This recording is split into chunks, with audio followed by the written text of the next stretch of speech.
નમસ્કાર મિત્રો આપની સાથે હું છું પિનલગીરી ગોસ્વામી।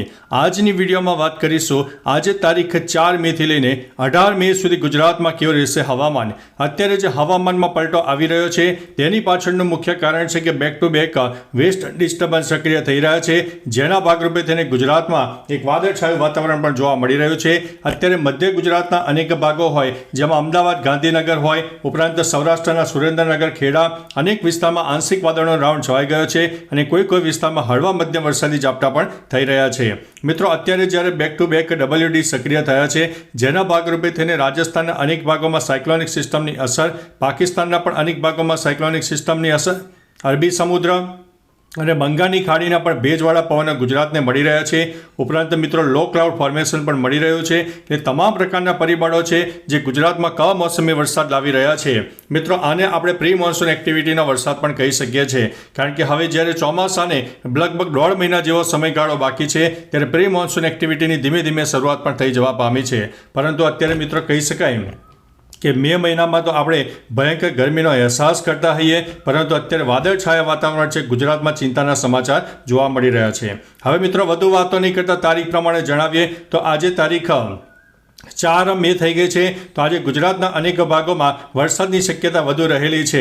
મધ્ય ગુજરાત હોય, ઉત્તર ગુજરાત હોય, કચ્છના પણ અનેક ભાગોમાં જોરદાર વરસાદ થઈ શકે છે। ખાસ કરીને મિત્રો આ ઉત્તર ગુજરાતના સાબરકાંઠા હોય, બનાસકાંઠા હોય, ઉપરાંત મહેસાણા, અરવલ્લીના પણ કોઈ વિસ્તારમાં વરસાદની શક્યતા વધુ છે। ઉપરાંત મધ્ય ગુજરાતના અમદાવાદ, ખેડા, આણંદ, મહીસાગર, પંચમહાલ સહિત અનેક વિસ્તારમાં છૂટોછવાયો વરસાદ પણ થઈ શકે છે। જ્યારે મિત્રો કચ્છની વાત કરીએ તો કચ્છનો દક્ષિણી પટ્ટો હોય જેમાં ગાંધીધામ સહિત ઉત્તરી પટ્ટા અને ઉત્તર દક્ષિણ પશ્ચિમ તરફના વિસ્તારોમાં પણ વરસાદની શક્યતા રહેલી છે। એટલે મિત્રો એકંદરે ટૂંકુને ટચ જણાવીએ તો અત્યારે કચ્છ હોય, ઉત્તર ગુજરાત અને મધ્ય ગુજરાતના અનેક ભાગોમાં વરસાદની શક્યતા છે। મિત્રો આવનારા દિવસોમાં સૌરાષ્ટ્રના પણ અનેક ભાગોમાં વરસાદની શક્યતા રહેલી છે। આ મિત્રો સેટેલાઇટ ઇમેજ છે 4 તારીખનો। ત્યારબાદ મિત્રો 5 તારીખે પણ તમે જોઈ શકો છો કે લો ક્લાઉડ ફોર્મેશનનો ઘેરાવો વધારે જોવા મળશે। ગુજરાતમાં જાણે કે એક સાર્વત્રિક વરસાદનો માહોલ સર્જાશે તેવું પણ વાતાવરણ જોવા મળી શકે છે। ખાસ કરીને રાજસ્થાનના દક્ષિણી પટ્ટા હોય, ઉત્તર ગુજરાત હોય, કચ્છના પણ અનેક ભાગોમાં વાદળછાયું વાતાવરણ હોય, ગુજરાતનો પૂર્વ તરફનો વિસ્તાર હોય, દક્ષિણ ગુજરાતના પણ અનેક ભાગોમાં વરસાદની શક્યતા રહેલી છે। હવે મિત્રો અત્યારે જ્યારે બેક ટુ બેક વેસ્ટર્ન ડિસ્ટર્બન્સમાં સક્રિય થઈ રહ્યા છે, જેના ભાગરૂપે તેને ગુજરાતમાં આ માહોલ સર્જાયો છે। હવે મિત્રો 6 તારીખનો સેટેલાઇટ ઇમેજ તમે જોઈ શકો છો કે સૌરાષ્ટ્રમાં 6 તારીખની આસપાસ વધુ વરસાદની શક્યતા રહેલી છે, જેમાં ઉત્તર ગુજરાત હોય, કચ્છ હોય, ઉપરાંત મધ્ય ગુજરાતના પણ અનેક ભાગો, દક્ષિણ ગુજરાતના પણ અનેક ભાગોમાં વાદળછાયું વાતાવરણ જોવા મળશે। એટલે મિત્રો ઘણા આગાહીકારોએ ફક્ત અમુક સિલેક્ટેડ વિસ્તારોમાં વરસાદની શક્યતા વર્ણવી છે, પરંતુ મિત્રો એક સાર્વત્રિક વરસાદનો માહોલ સર્જાય અને સૌરાષ્ટ્ર હોય, ઉત્તર ગુજરાત હોય, કચ્છ હોય, મધ્ય ગુજરાતના પણ ઉત્તરી પટ્ટા અનેક વિસ્તારમાં છૂટોછવાયા વરસાદની શક્યતા રહેલી છે। ત્યારબાદ મિત્રો 7મી તારીખનું સેટેલાઇટ ઇમેજ તમે જોશો તો તમને ખ્યાલ આવશે કે ગુજરાતના પૂર્વ તરફના વિસ્તારમાં વરસાદની શક્યતા વધુ છે, મહારાષ્ટ્રના પણ અનેક ભાગોમાં વરસાદની શક્યતા રહેલી છે। બાકી એકંદરે ગુજરાતના મોટાભાગના વિસ્તારમાં વાદળછાયું વાતાવરણ જોવા મળશે। મિત્રો ચોક્કસથી આપણને ગરમીમાં આંશિક રાહત મળવાની છે, પરંતુ ખેડૂતો માટે માઠા સમાચાર કહી શકાય છે કે અત્યારે જો આવો ને આવો વરસાદ આપણને જોવા મળશે તો ખેતીના પાકને વ્યાપક નુકસાન પણ થઈ શકે છે। ત્યારબાદ મિત્રો 8 તારીખનો સેટેલાઇટ ઇમેજ જુઓ તો 8મી તારીખે પણ વરસાદની સિસ્ટમ ગુજરાતને અસર કરશે, જેમાં ઉત્તર ગુજરાત હોય, મધ્ય ગુજરાત હોય, સૌરાષ્ટ્ર અને દક્ષિણ ગુજરાતના અનેક ભાગોમાં વરસાદની તીવ્રતામાં નોંધપાત્ર વધારો થાય। કોઈ વિસ્તારમાં તો અડધા ઇંચ કરતાં પણ વધારે વરસાદ થઈ જાય તો આપણે કહી શકાય કે નુકસાનીવાળો વરસાદ પણ જોવા મળી શકે છે। એટલે કહી શકાય કે અડધા ઇંચ કરતાં પણ વધારે વરસાદ આપણને જોવા મળી શકે છે।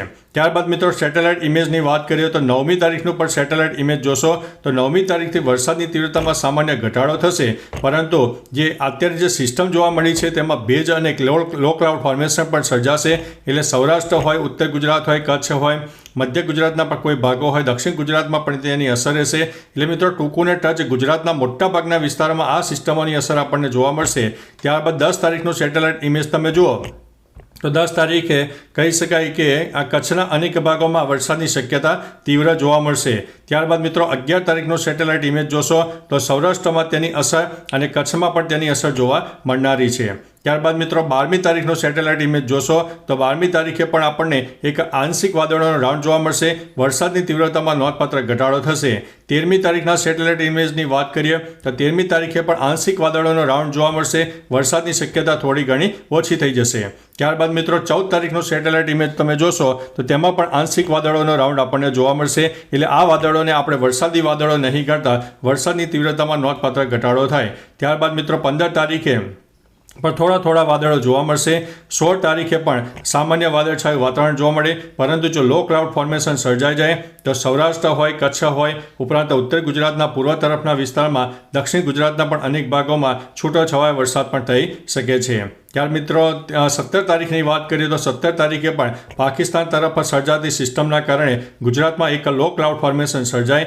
18 તારીખે પણ વાદળછાયું વાતાવરણ જોવા મળે. એટલે મિત્રો ટૂંકું ને ટચ જણાવીએ તો 4 મેથી લઈને 18 મે સુધી ગુજરાતમાં એક વાદળછાયું વાતાવરણ આપણને જોવા મળશે, જેમાં છૂટો છવાયો વરસાદ આપણને જોવા મળનારો છે. કારણ કે એક પછી એક વેસ્ટર્ન ડિસ્ટર્બન્સ, સાયક્લોનિક સિસ્ટમ ઉપરાંત ભેજવાળા પવનો આપણને મળી રહ્યા છે.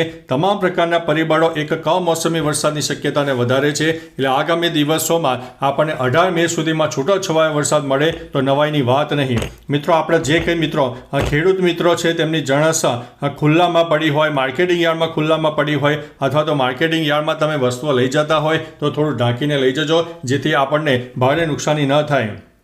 મિત્રો ભારે નુકસાની થયા બાદ આપણે સરકાર પાસેથી સહાય તો માગીએ છીએ, પરંતુ સરકાર જે સહાય આપે છે તે સમયસર મળતી નથી અથવા તો મળતી પણ નથી. તો મિત્રો આપણે સરકાર પાસે આશા નહીં રાખતા આપણે થોડા અગાઉથી જ સાવચેત રહીશું, એલર્ટ રહીશું, જેથી આપણને ભારે નુકસાની ન થાય. તો ચાલો મિત્રો ફરીથી એક વરસાદની નવી આગાહી લઈને મળતા રહીશું. ત્યાં સુધી અમને રજા આપશો. નમસ્તે.